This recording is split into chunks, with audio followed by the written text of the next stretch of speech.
চট্টগ্রাম রপ্তানি প্রক্রিয়াকরণ অঞ্চলের একটি কারখানায় ভয়াবহ অগ্নিকাণ্ডের ঘটনা ঘটেছে। বৃহস্পতিবার বেলা 2:30টার দিকে ইপিজেডের 5 নম্বর প্লটে অবস্থিত অ্যাডামস ক্যাপ নামের ওই কারখানায় আগুনের সূত্রপাত হয়। হাসপাতালের যন্ত্রপাতি তৈরির কাজ হতো।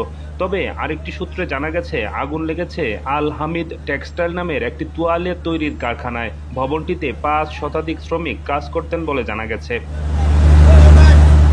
সামাজিক যোগাযোগ মাধ্যমে ছড়িয়ে পড়া একাধিক ভিডিওতে দেখা গেছে বহুতল ভবনের উপরের তলাগুলোয় আগুন জ্বলছে এবং ধোঁয়ায় আকাশ ঢেকে গেছে। ফায়ার সার্ভিসের একাধিক ইউনিট আগুন নিয়ন্ত্রণে কাজ করছে। ফায়ার সার্ভিসের আগ্রাবাদ নিয়ন্ত্রণ কক্ষ জানিয়েছে, খবর পেয়ে এখন পর্যন্ত 17টি ইউনিট ঘটনাস্থলে পৌঁছে আগুন নিয়ন্ত্রণ শুরু করেছে।